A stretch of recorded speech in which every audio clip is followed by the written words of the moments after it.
Hey everybody, how's it going? Welcome to the Friar Talk podcast. Obviously, whether you want to call it a good day or a bad day, I don't know. I certainly know my opinions on this. Very happy with this trade. Um, I know it's going to be a controversial trade just because we traded an all-star, and when you really look at it, we traded Tucupita Marcano and two other people for I forgot these dudes' names, Kerr and someone else. But when you look at it, that's basically how the trade went down. I know Adam Frazier came to the Padres like a hot commodity.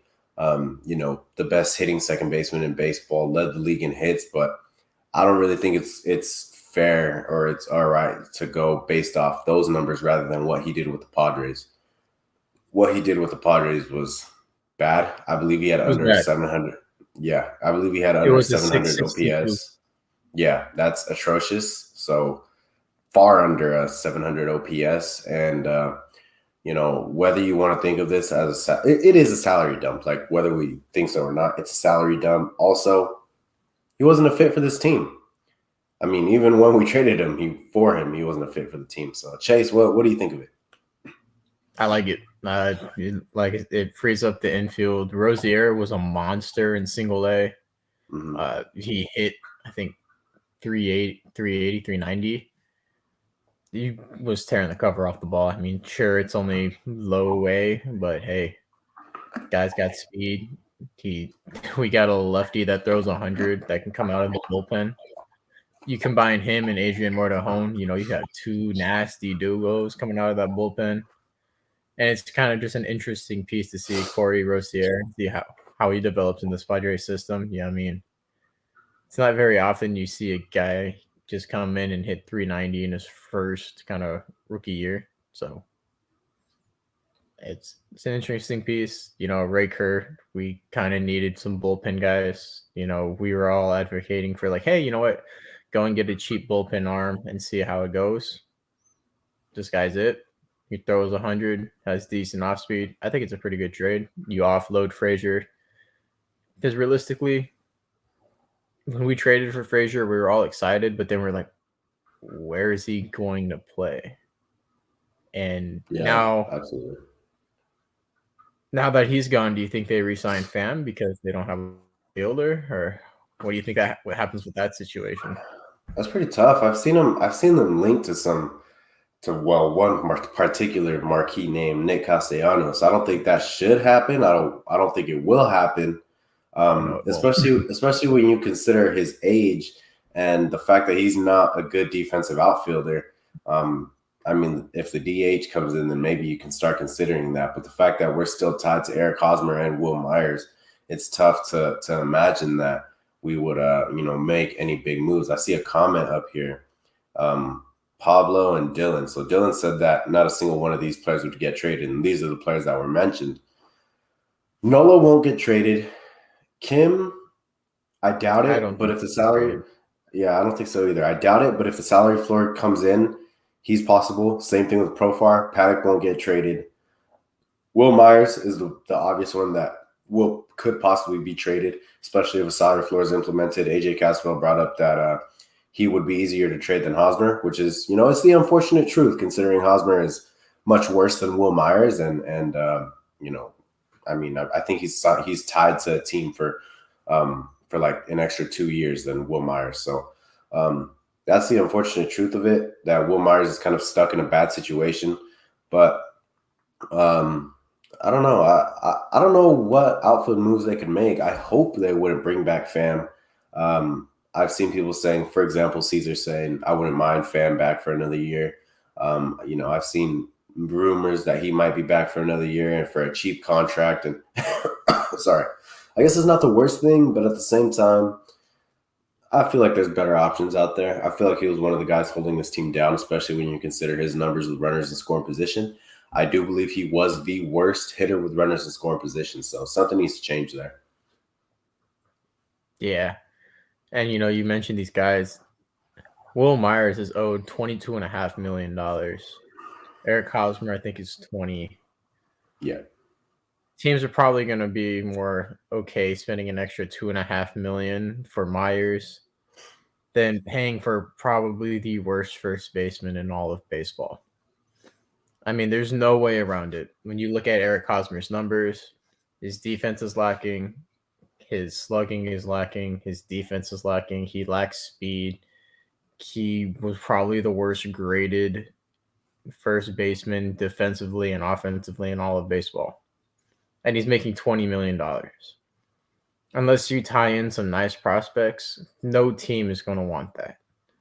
Not even the Pirates, who suck and are probably, tanking for the rest of this next 2 or 3 years because they don't have a team. They don't even want that because they don't want to spend the money. The Pirates are a cheap team. So even when the salary floor gets implemented, I still have a hard time believing that the Padres can trade Eric Hosmer without getting rid of at least a top 5 prospect. Paddock can't be traded right now because we all don't know what's happening with this injury, and I don't think a team is going to trade for an injured pitcher. Profar and Myers are probably, most likely to happen on that list. Profar is more interesting. I mean, it's one of those things where he's a switch hitter. He's very inconsistent, but he can do great things. Do you want to talk about this one first?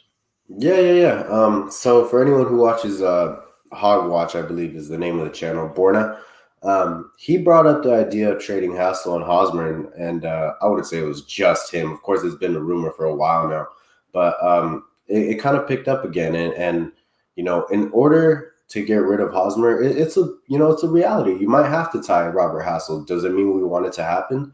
No. I think there's two sides of the spectrum to this. One is that prospect hugging has been an issue, and you don't want to do that. Another is that Robert Hassel is one of those prospects that you want to hug. So that that's one of the things that could be realistic. It's just that it's hard to get rid of somebody like Robert Hassel, who gives the Padres a huge opportunity to add a star to a corner outfield spot, or even center field if Trent Grisham doesn't work out. But more realistically, CJ Abrams could be plugged into that center field spot. I'm not really in favor of it, but if it happens and we don't give up a lot of money, I guess I understand. It just depends on, if we attach Hassel, how much money does the other team want? And if they want above 30 million, I don't think I would do that. Yeah, there's no way.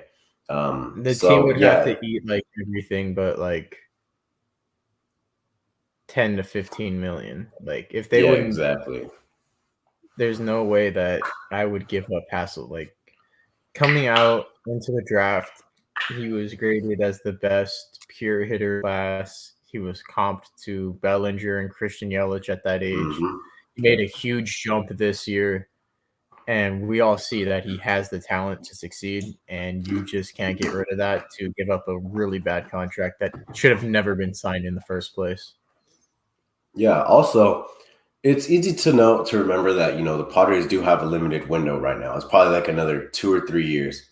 But when you get guys like Hassel and Abrams into your lineup, that could extend it for another 2 or 3 years.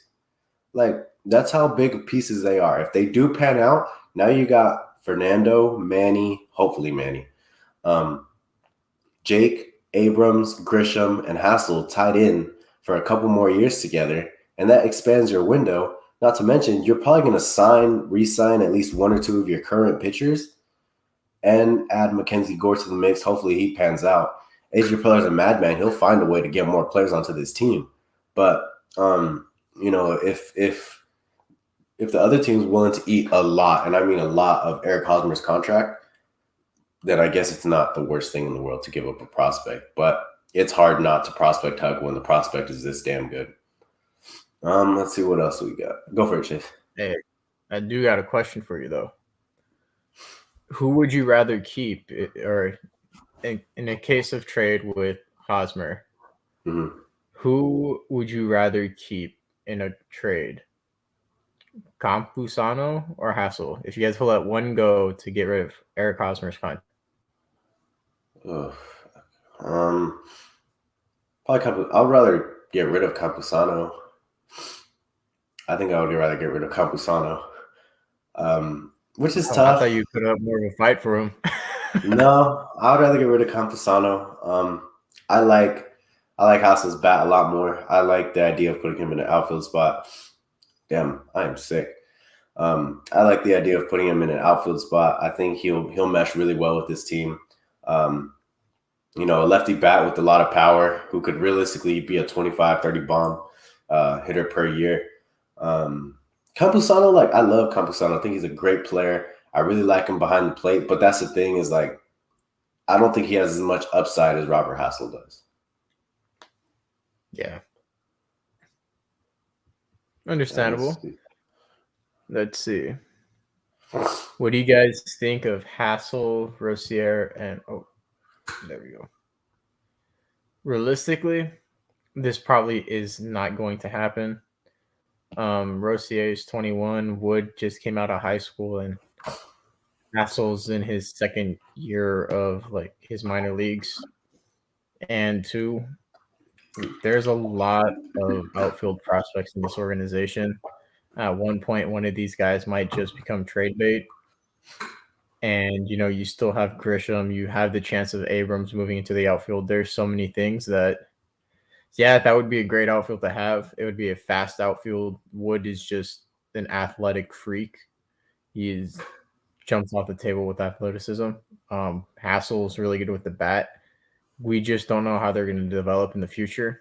And honestly, I'd probably choose a couple other people over Rozier to have, to build my core of an outfield around. Because, we still have the Samuel Zavalas and everyone that we signed during the international draft class. Yeah, I want to see what Rozier and Wood have first before I jump to who I want in the outfield. Right now, future outfield could still realistically be Grisham, Hassel, and Abrams, but we could also see Wood in there. Wood is definitely one of the top guys in our, I think he's number 5 or number 4 in our prospect rankings right now on MLB.com. So, he's somebody that's highly anticipated, and I think he could be out there for the long run. It's just a matter of, I want to see these guys first before I jump to anything. I did see a trade. What did I see? How's it going, guys? Did I miss the Isaac Adam Frazier? Dude, I haven't even gone on it yet, so you're good. I haven't even gotten. I've been excited for that. Pop bottles, champagne. Get whatever you guys want to do tonight to celebrate this great thing, But that'll be safe for later. I saw this right here. So here's what I think of this. If there's no salary floor, this won't happen. Just because the A's are one of the cheapest teams in baseball, if not the cheapest team in baseball, right there with the Rays. They literally just let go of Kana and Marte. Yeah, they walk. They didn't try. I mean, they didn't want to pay Bob Melvin $4 million, so that tells you how they feel about it. So no, with no salary floor, this will absolutely not happen. With the salary floor, you could see it happening just because I see a lot of ties between the Padres and the A's right now. But I mean, understandable considering we got Bob Melvin, but that's really the only piece of the A's that we got so far. So I don't know what it would take for Matt Olson. I feel like it would take a lot considering the market right now for some of these players is insane. We saw Marte. I don't know if in money it was an overpay, but in terms of years, it was absolutely an overpay. Mark Kenna, I don't know his contract. What's his name? Hector Neris. I believe he just got paid $17 million, something like that. So I don't know. This market's kind of crazy right now, which means it might take a lot to get Olson. You want me to go? And even then, we'll probably have to eat money for Olson or eat money if we trade Hosmer too. Yeah. Yeah. I do see a couple things up here that I would like to touch on real quick, and now I lost it. Okay. Caesar, we don't need a first baseman. We got Crone to play first and Abrams and Kim to play second. And then Love it. Greg down here asked, do you think we might work out Abrams in the outfield in the spring? So I would much rather keep Cronenworth at second, have Kim as your depth infielder, have Josh Bell at first base. You just freed up enough money to go trade for him. You literally just did that right now with this Adam Frazier trade. Go get Josh Bell, have him play first, have Cronenworth play second, work out Abrams in the outfield. He can potentially take over Myers' spot after Myers is gone. Or if Myers isn't playing well, Myers is slumping, you could have him and take over that spot, and then all you need is a corner outfielder and then potentially a DH. I don't know. What do you guys think? I think it could be that simple of an off season. I don't think you can afford. I don't think you should play Cronenworth at first every day.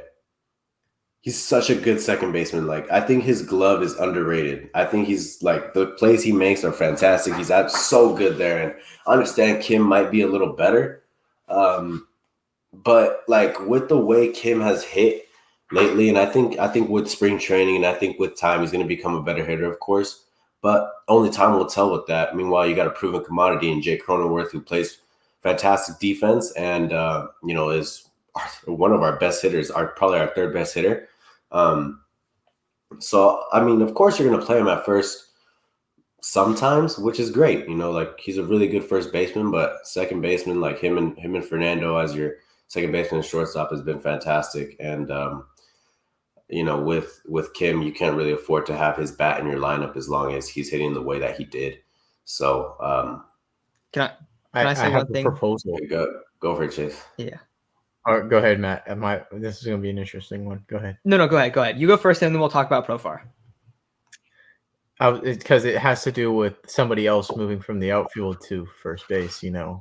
Well, who was our only All-Star in 2016, who made one error throughout an entire season, played Gold Glove defense at first, before we decided to blow a fat load on Eric Hosmer for absolutely zero reason with any,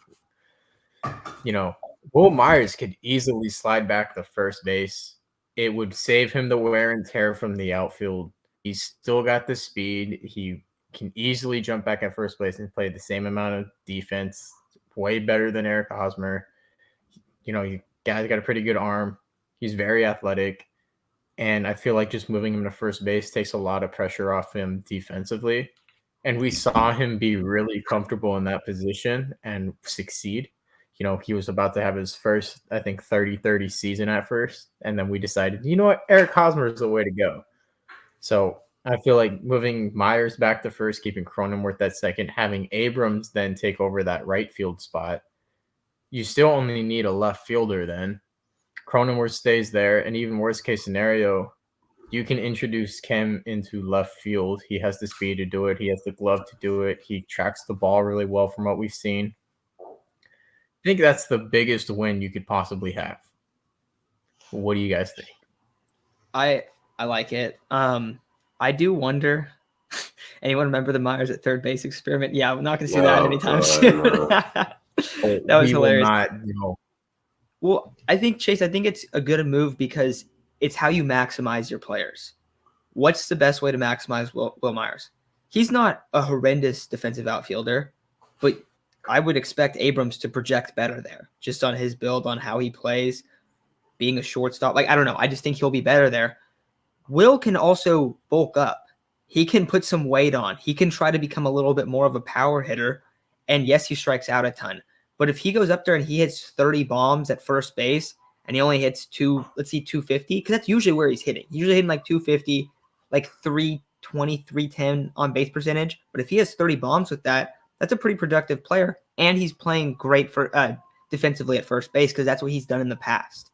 So I like it for Will Myers. My question to you, though, Chase, would be, what happens with do you still try to go get another bat like a Josh Beller and Nelson Cruz to be a DH if that gets implemented? And then who else do you like in that corner outfield spot? You definitely sign the Nelson Cruz. And, the A's seem to not care about whoever's on their team. Maybe you can flip a prospect for Josh Harrison. I've been wanting Josh Harrison on the Padres since he was on the Pirates. I love that man. He's a very underrated player in the league. Does what he does well. He's not going to cost a lot of money. Maybe cost a mid-tier prospect. And you know what? I think that is the perfect position. You got Harrison, Grisham, and then Abrams. All fast guys, all can steal bases, pretty good with the bats. Maximize your defense and offense at Myers at first. And then you sign Cruz to a nice deal at DH. Yeah, so I'll talk about CJ Abrams in the outfield spot. For anyone who's been watching for a little while, I've been kind of an advocate of having CJ Abrams go to the outfield permanently, but at least train him to be an outfielder, just because the infield's kind of crowded right now. And we're talking about Will Myers at first. If Will Myers is going to be a first baseman, then it's even more crowded. There's not going to be a spot for him to play in the infield. And the problem is that with him possibly being, with the way he's hyped up, with what we've seen in the minors, looks like he could be one of your best bats. You absolutely need him in the lineup. And that's where you throw, your speedy outfielder in right field, the way they did with Fernando. They threw their speedy shortstop into right field while he was injured because they thought it was best for him to go out there considering his injury and because they thought he'd project really well as an outfielder. And he wasn't the worst outfielder, but with a full spring training, with full coaching and everything in the outfield, CJ Abrams can be fantastic in that right field spot. It's just hard to, I see people saying move Jake to left or right. It's really not that easy. He's an impeccable second baseman. There's somebody already faster than him that throws harder than him on the roster. So why would you consider putting Jake Cronenworth into an outfield spot when you already have somebody who could project better as an outfielder, who's faster, throws 95 plus, everything, all his tools project him to be a really solid outfielder. So throwing Cronenworth or Kim out there does not make sense. With that being said, if Will Myers, if he is still on this roster, I don't really think he should be an outfielder. He kind of got banged up. He got banged up in spring training, and then he was showing signs of getting banged up during the season. So I think in terms of his health, it's best to keep him in the infield, maybe have him DH or play first. But CJ Abrams in the outfield is fantastic. Will Myers playing first is not the worst thing in the world if he's still on this team. Yeah, I see a lot of conversation about hey, you're moving guys into positions they don't play. I think it's a little tough because I think on one hand, Chase, you brought up Kim potentially being moved to the outfield. I would rather see Kim in a depth infield role the same way I'd rather see Profar in a depth infield role because I think they're better players there. But when you have a guy like Abrams who's still a minor leaguer who hasn't really experienced playing multiple positions, he could potentially be a much better right fielder than he is at shortstop and have a role there. So I think moving him to a spot like that, or at least experimenting, like this stuff with Will Myers. Will Myers has already played first base. He's played first base better.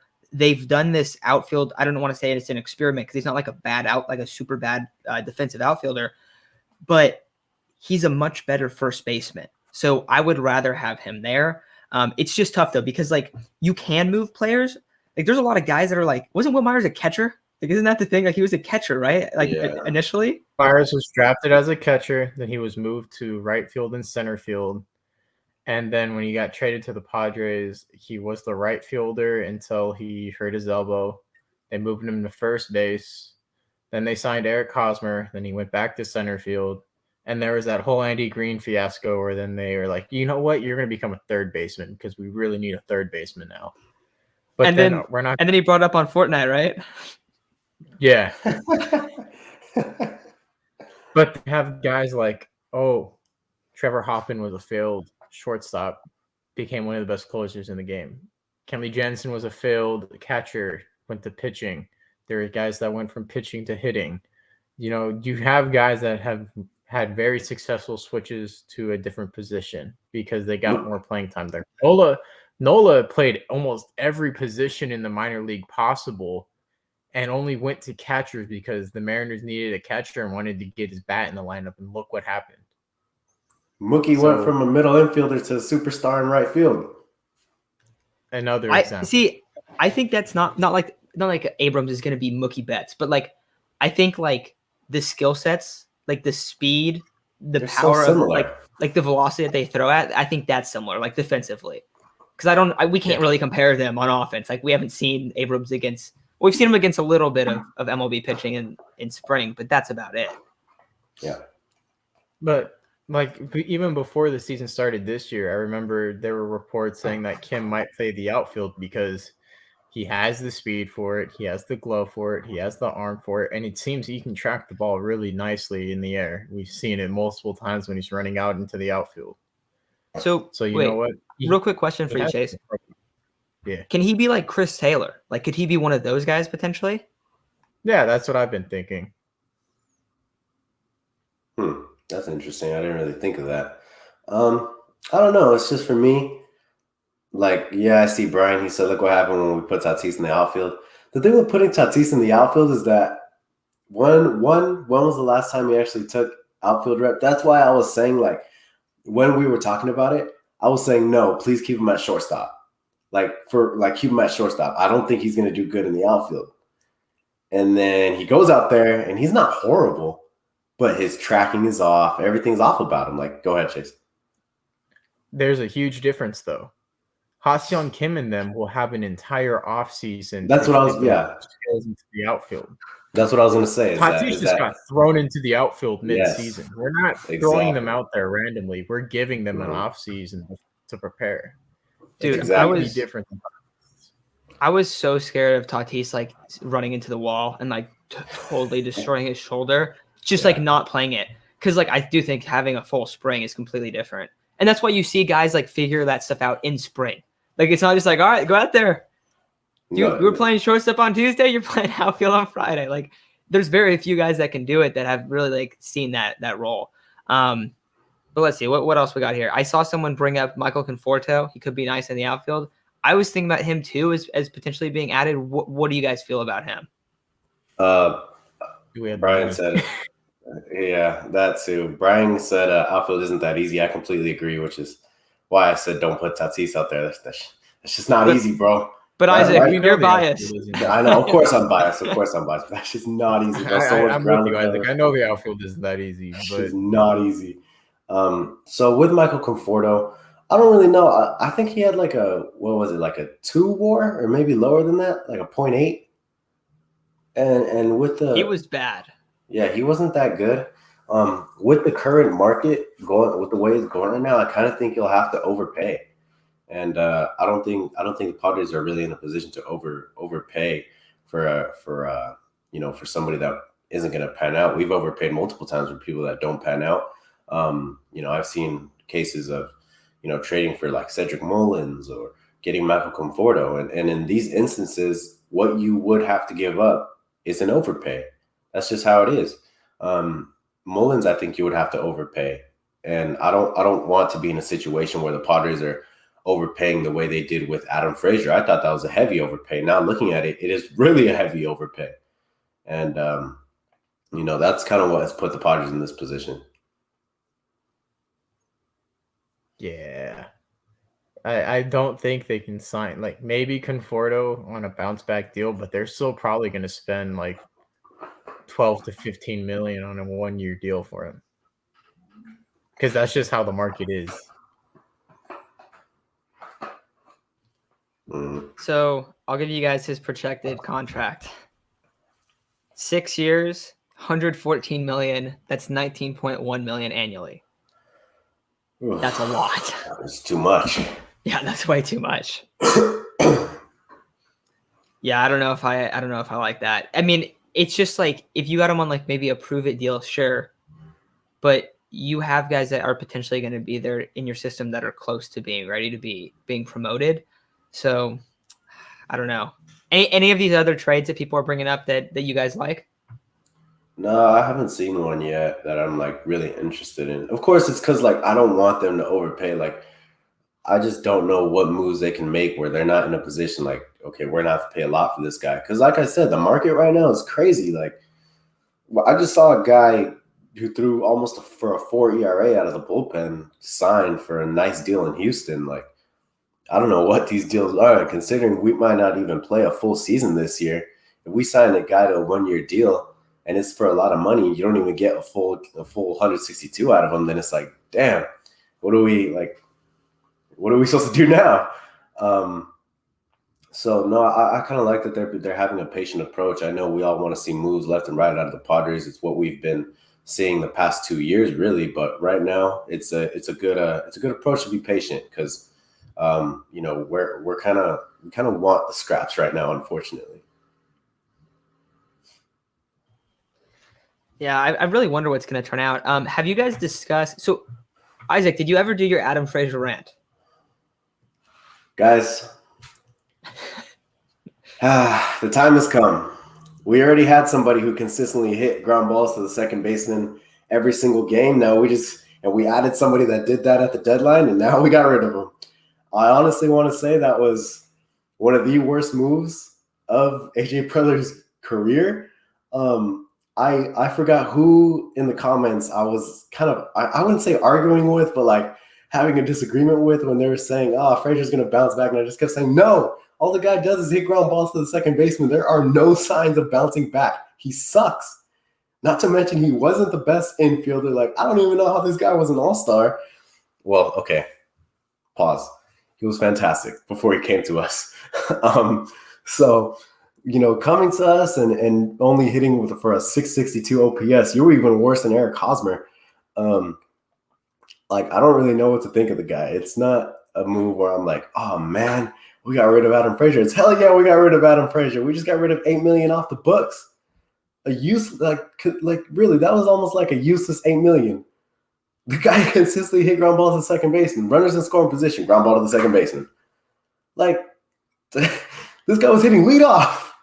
It would be catcher, pitcher, Frazier. 1, 2, 3. You're done. So, this is a great day. I put when I forgot who sent it. I put, let's go, let's pop some bottles, because that's how I feel about it. I didn't like Adam Frazier. I know there's some people that did like Adam Frazier, but in terms of a guy that was pretty useless and didn't even hit the ball over an outfielder's head, except for once or twice, good riddance. Yeah, all I remember is every single time Adam Frazier hit a double, it was because it was like a one hopper that was too far for the first baseman to reach, and it was too slow of a roller for the right man and throw him out at second. He didn't hit it that hard. It was just perfectly placed, slow roller out of the infield to the point where the first baseman couldn't get it, and it was too far for the right fielder to throw him out at second. Those were the majority of his doubles and singles. His max power was a pop-up. Yeah. I do want to say something about Adam Frazier. I've thought I didn't think he was going to put up the numbers that he put up in Pittsburgh when he got traded. But he didn't put up his career averages. His career averages aren't great. His half a year in Pittsburgh does not show who he is as a player. That was his best half of year stretch of baseball I think that he's had in his career. But you're looking at what you were expecting. You're expecting a lot better than, what was it, 662 OPS, Isaac? Yeah. That's so bad. That, you cannot have that. That was awful. And he was an okay defensive second baseman, but he was just moving Cronenworth from playing at second, where Cronenworth was playing Gold Glove caliber second base. So your defensive, how defense was playing at second base went down because of that. Now you can argue that Cronenworth a lot of times moved to first and played for Hosmer, so there was an upgrade there. But at second base, it wasn't like he was as good as Cronenworth. So it didn't really help. Now, I liked Tucapita, but I never thought that he was going to have a role on this team. So them moving him, and we talked about it a ton, we thought that he was the guy that was the most likely to get traded of any of the prospects because he had risen up and you could kind of sell high. Seems like they definitely missed on the player, but they did get a little bit back. I like the lefty. He throws really hard. We had talked about potentially the Padres trading for Adam Frazier and that being a guy, a hard-throwing lefty. That's what we were hoping for. We wanted a guy that could potentially do that. Now, I think he's only played at the AA level, if I'm right. I think last year he played high A and AA. He made it to AAA, but he struggled. Yeah. He pitched pretty good in AA, but then when he jumped up to AAA, he struggled. So he could potentially be a 2023 guy, most likely? I'd say maybe. I think he could make the jump in spring training. I think it's just making an adjustment. Yeah. A lefty that throws 99 is kind of hard to come by, so I really like that aspect of it. Now, with Adam Frazier, it's just a matter of he wasn't a fit to begin with. Like Matt said, he moved over Cronenworth, and we stopped seeing Cronenworth as a everyday second baseman. And he was playing Gold Glove defense. Like I said, I think his defense kind of goes underrated. He was fantastic there, he's one of the most I think he's electrifying. I think he's super fun to watch at second base. We saw that play with Fernando up the middle in the Dodger series, the first Dodger series in LA.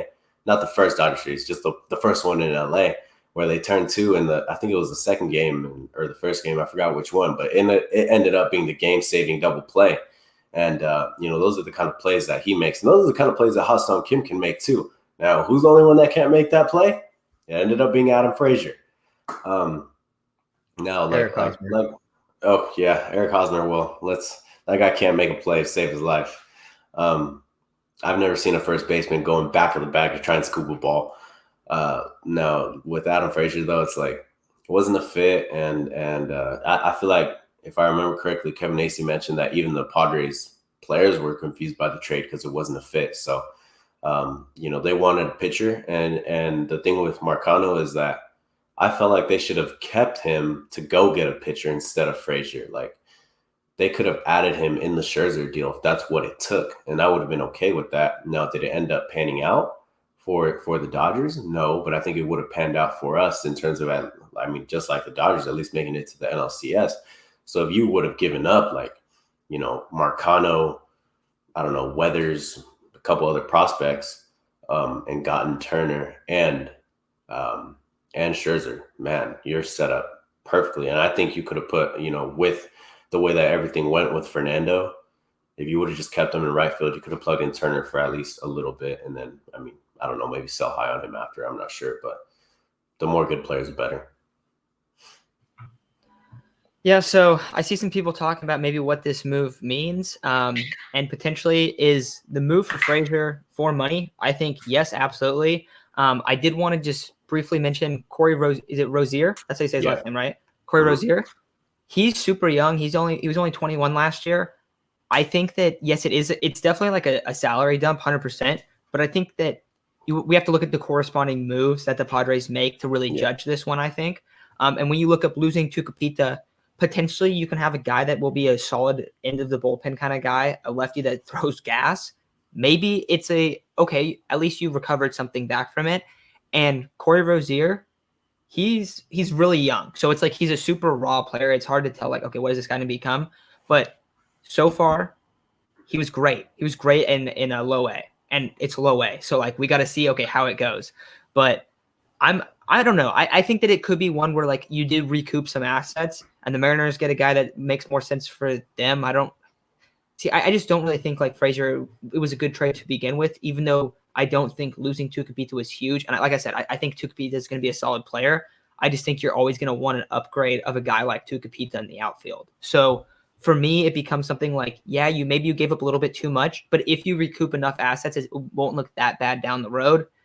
And the big thing is, who are they going to go get now? Because they got to go get, I think they need 2 more bats. If they go and get 2 more bats and they add a bullpen piece, if you do those 3 things, and get rid of Hosmer, I'm very, very happy about this offseason. If you can do those 3 things, or 4 things, I guess, get rid of Hos, 2 bats, and then add a bullpen arm, I would be pretty happy with that. And also maybe like a lower tiered or lower end pitcher, like a mid-tier guy that can be a 5th guy and can potentially be a guy that moves into the 4th spot if Darvish or one of the other guys goes down. Because I think they do think they need a little bit more pitching depth, unless they're really, really confident in Adrian Martinez or Mackenzie Gore to be that this year. And I don't know if that's really where they're at yet. Maybe Reese Kinnear as well. So maybe. I'm not really sure, but I don't know. What are you guys thinking? I definitely think the pitching depth, I think we definitely need to sign like a low-end 5th starter with potential to be more. We've talked about it before. There's plenty of names that we've mentioned. The outfield bat is going to be probably the hardest thing to acquire outside of a trade, just because looking at the market, if we want a decent bat, it's going to cost us upwards of $14 million a year. And that's if they don't want a multi-year deal, which then further puts us back. I'd much rather probably go out and probably acquire one of those guys through trades. We have plenty of prospects to deal with that probably hard stuck. Look at Rosario. Unless they want to give him a shot in left field, I think you can combine him with another guy and get a pretty good bat out in left field. And then, you sign maybe a pitcher. And it really all then depends on the CBA agreements. What happens? Are we getting a DH? Are we getting a salary floor? What's happening with the NL?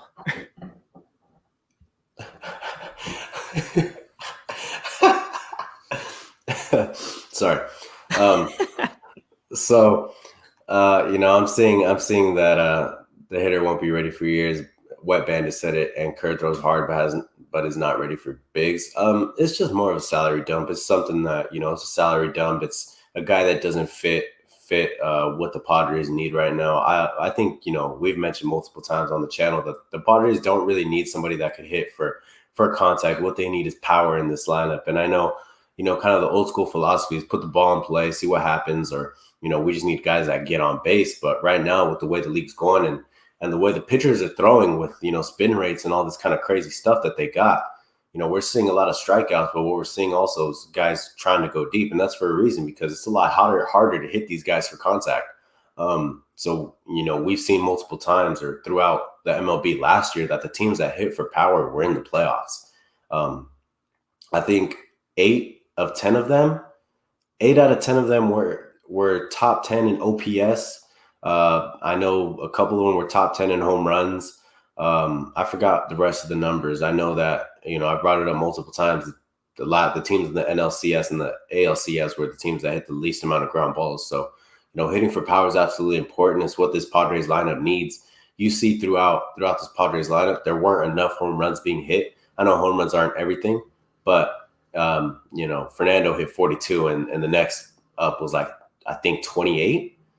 So that's not really going to cut it, especially when you consider that, the Giants were the sleeper of this year and they ended up hitting the second most amount of home runs or the most amount of home runs and being the team with the most amount of wins. It's not really a coincidence.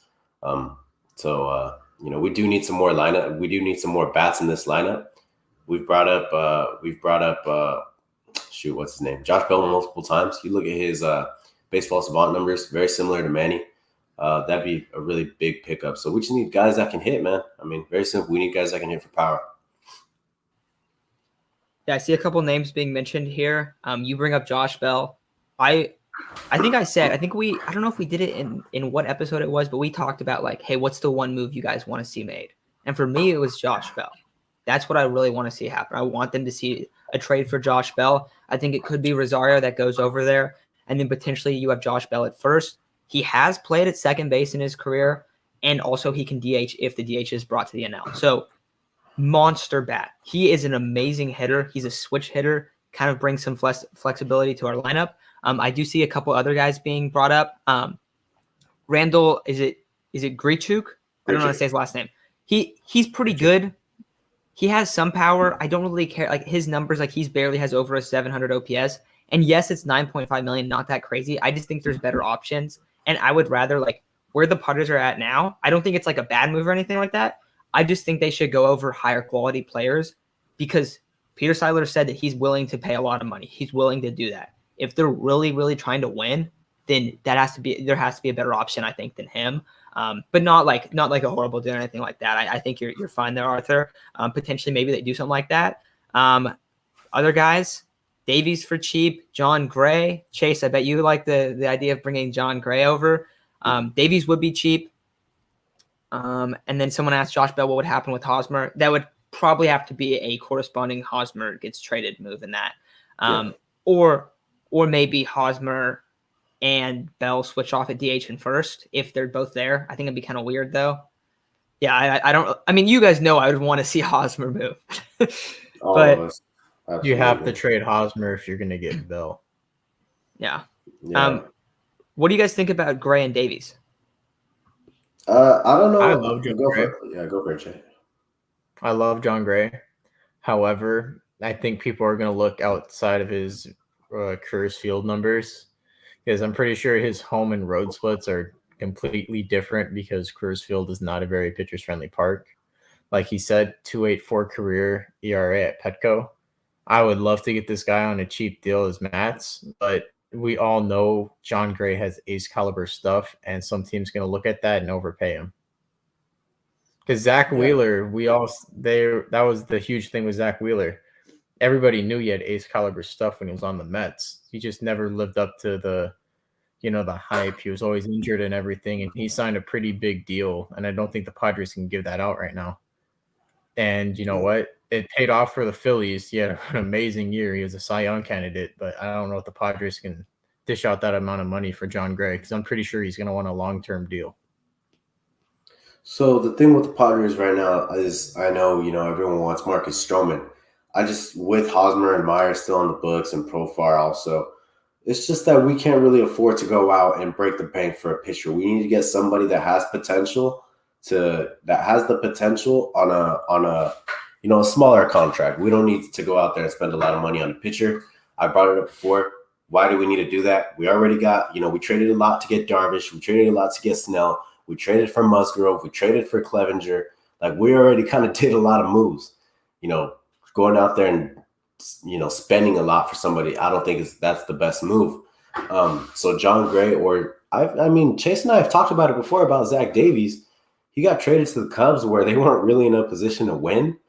And with us, he pitched some really good baseball. Like I loved watching Zach Davies. I know he wasn't a flamethrower, but just it was kind of like an art. He would like paint the corners and get hitters to ground out and let the defense do their work. And that's what I really like to see out of some pitchers. I mean, you don't got to throw 100 to be a fantastic pitcher. Greg Maddux is a perfect example that everyone points to when they think of slow pitchers. And I think Zach Davies, with his comfort level already in San Diego, I know he didn't really do his best in Chicago. Baseball Savant numbers weren't there. But, with his comfort level here, with a new pitching coach who can maximize his, whatever they call it, the spin rates and everything, with his changeup, which is already fantastic, and the rest of his pitches. And really, he doesn't have to be an ace. I think when in Chicago, he had a lot of pressure on him to be that second guy behind Hendricks. With us, he would just need to be a really solid depth piece with potential for more. And that's the best thing about Zach Davies is that he's coming off a down year where I think he made like $8 million. I'm not entirely sure, but he would be even cheaper coming off a down year. And there's potential for him. There's already a comfort level with him. He's already been in a Padre uniform. He's already familiar with some of these guys on this team. And I think that would be a really nice pickup. Not to say John Gray wouldn't be, but I think, Davies would be cheaper with some potential. So I do think it's going to be interesting of how much – what's the difference in contract? I am reading an article from October 24th. It said – so Gray made $6 million last year, and they thought he's seeking a 3 to 4 year deal between $9 and $10 million a year. If you're looking at $9 to $10 million a year and Davies is going to make the same deal that he made last year, and that's a question. I don't know if he will. Maybe it is the same because the market seems to be so much higher. Even though Isaac, like you brought up, he's coming off a down year. So that's still like saving because the market's up. But say it's the difference between a couple million and you're going to have Gray for like 4 years. I mean, if he's a really good pitcher, he's a huge asset. So I think that's the big question is, and maybe that's something where it's like, all right, the Padres can't move Hosmer. And I mean, you guys know I don't want that to happen, but say they can't move Hosmer and he's going to DH or play first. And that is unfortunate, but they're going to try to spend this money somewhere else instead of like a bat there. You could potentially see them kind of have him as that fifth starter. That's a dominant rotation if you have John Gray as your fifth starter or Yu Darvish as your fifth starter. There's still guys coming up. Chris Paddock's still there, and I don't know if he's playing. So that would also kind of, I think, explain that situation there. And I think that's why we've talked about adding a fifth starter so much is because we don't think Paddock's – I don't know. I don't think Paddock's going to be playing. Yeah, so I think it's really interesting. And I think both of them are very possible. So maybe that's what they do. Then I also see some talk about a closer. Definitely need to go get a closer. It does seem like Melanson's going to be gone. I see Arthur here. Just make Lamet the closer. Melanson's going to be signed by the Phillies.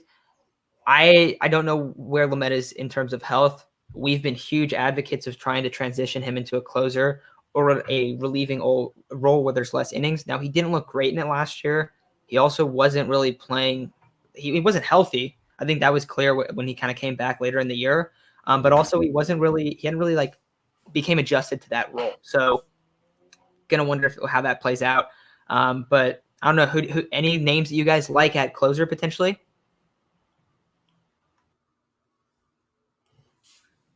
Chase. I mean, there's the obvious choice in Iglesias, but he's going to make a lot of money. I feel like we have plenty of guys because we have plenty of guys coming back from injury too that we can throw in that closing role. I mean, we had basically a whole rotation and whole bullpen coming off the IL this offseason, so I don't think we need to go out and get a high end guy. I think we can take our risks with our guys and maybe sign some low end guys just to be like, yeah, we have the depth now. If these guys don't get hurt, but I don't think we have the money to go out and be like, yeah, we're going to go out and get this high end reliever because let's be real, we don't have that money right now. Justin Herbert for closer. Huh? He did play baseball. But anyway, I think your best shot at getting a closer or, having a closer will be Dinelson Lamet. Now, of course, it's kind of tough considering, like, is he healthy? Which I think that's kind of an obvious answer.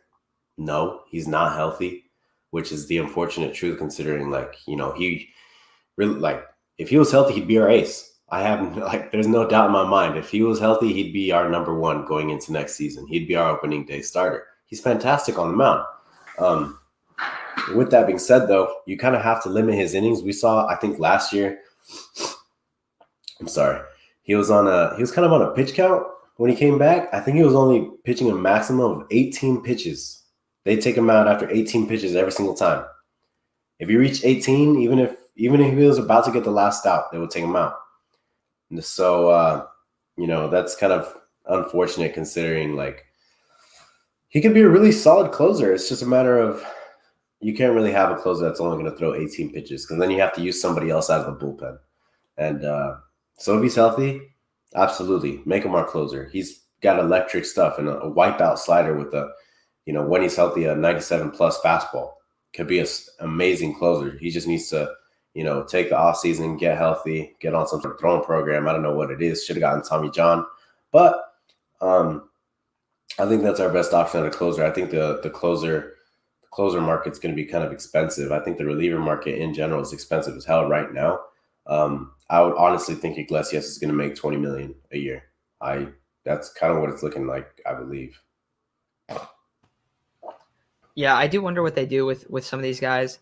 I think that Steven Wilson will likely be on the MLB opening day roster. I don't think he's going to be the closer, but I do think he's going to be an added bullpen arm. I would guess that it's more likely that you see the Padres trade for a guy at closer, and you see them maybe send relievers over to another team and get an upgrade at closer by sending in prospects. I think, Greg has just said here, I think we get rid of Pagan. I think so too. And I think that there are teams that believe that they can kind of revitalize his career. And I think there's a market for him. I mean, you look at how expensive some of these guys are. There's going to be teams, I think, that might want to go after him and kind of take it on a cheaper route in Pagan. And maybe they're willing to give up him for some other guys. And they're kind of in a rebuild stuff. Like, it would just be a weird situation. So I just think that they're going to move some of their bullpen pieces and add a couple and then promote some of these younger guys to, like, less important roles in the bullpen. Steven Wilson might just come in the 5th and the 6th inning, and they might have a couple other guys like that. And they have a true, like, 4 or 5 guys that they use in the 7th through the 9th consistently. And maybe they do it by matchup. That's another thing that you can do is you can kind of add a couple really solid arms. Big question is Drew Pomeranz going to be healthy? That's a really question. Like, it's really going to be really weird. If he's not, you're going to be in a tough spot as well. So we'll see kind of how it goes. Arthur says, please no closer by committee. I like it sometimes when you have a guy like, because they used Pomeranz in 2020 just whenever it was the best opportunity for him to go out and you were playing the heart of the order, he would come out there. The question is he as dominant as he was then? I don't know. So we'll see how that kind of plays out. But anything else you guys want to add? No, basically, one thing. I do not like Archie Bradley. I've seen what he did on the Diamondbacks. He had some really good times, but then, he would throw like 96 down the plate and be taking over the fence for a home run, either tie game or it was a walk-off. I've seen too much Archie Bradley blow games. I mean, he's a good guy. He's a good pitcher, but I don't want to miss our closer. Yeah, I see down at the bottom, Kristen brought up the A's as a potential trade partner for pitching. We brought up, I think, just recently we made a video about Chris Bassett, and I mean, I think we're all in agreement that he would be a really solid pitching option. I don't know how expensive he would be, but this team desperately needs depth considering the injury risk of Yu Darvish, the unknown of Mike Clevenger, and will Blake Snell be the Blake Snell of the beginning of 2021, or will he be the Blake Snell of the back end of 2021? So there's 3 question marks right there, just in the starting pitching in the rotation. And I don't think Chris Bassett would be a question. I think that's somebody that, okay, this guy's been pretty consistent throughout his career. Just posted a really solid stat line in 2021. Comes to, an organization that, not the organization he's familiar with, but a manager that he's familiar with. So that would be a good add. Last thing, I see a lot of people talking about Trevor Bauer. I don't really know what to say. You just kind of got to take everything into consideration. I don't think he's going to play this next year, right? I don't think so either. I think it's super unlikely that he would even play. And I don't really think teams are looking to sign him at all right now. Like I don't think like he's an option for anyone. He's still with the Dodgers. Yeah. Yeah. And two, if he's not with the Dodgers, and we're not going to act like he just didn't sign a $40 million deal. He's not going to take any discount just to play again. He knows what he's worth. And plus, I just don't want him on the team. I think he's a headache for most clubhouses. Yeah, that's what I was going to say. There's a lot of, of course, there's a lot of upside in signing Trevor Bauer if he's cheap and if he's, not guilty. But I think he's guilty. That's the thing. I think he's guilty. Yeah. That's the unfortunate truth. And of course, there's things that the city would sacrifice for a championship. I understand that there hasn't been one in San Diego yet. And at that, I want one too. I want a championship. I want to see this team celebrating, but I feel like we got the pieces to celebrate. I feel like there's pieces that aren't Trevor Bauer that can help us celebrate a World Series. Trevor Bauer, if he could shut up and just play the damn game, and I know that's not what we want out of our players right now. That's not what we want out of guys like Tatis, Machado, and a lot of stars in the MLB. But this guy is a head case. This guy's one of those guys where you just need this guy just needs to be quiet, stay out of the media, stay off YouTube, whatever it is that he's on right now, and play baseball because his name is way too much in the headlines right now. And most of the time it's for pretty controversial topics. It's a head case for any MLB team, and this Padres team does not need that. What this Padres team needs is somebody that will go out there and just, post solid numbers. And of course I want an ace caliber pitcher, but at what cost? Yeah, that's just where it's, for me, it's probably a no. I also do see people talking about over here too, non-Bauer stuff. I feel like the Padres might do something with Oakland. We thought potentially Marte and Kana. So yeah, I don't know. Those were the 2 guys I was thinking were the most likely guys to go. But yeah, there's still Josh Harrison. I'm fine with Josh Harrison. I love Josh Harrison. I want him on the team. Yeah, that'd be a good ad. I don't know. That's kind of all I got for right now. We are going to be going live tomorrow, 9 a.m. We're going to be talking really whatever Q&A you guys want to talk about. If it's Padres, if it's maybe there's another trade, who knows? And then also we'll talk about some NFL stuff too. You guys see the Niners banners behind me. And then we also talk about the Chargers a little bit as well. So we'll talk about all that stuff tomorrow. But anything else you guys want to add, Chase or Isaac? I'll be going to pop some bottles. Later, Frazier. Yeah. All right, guys. We'll see you soon.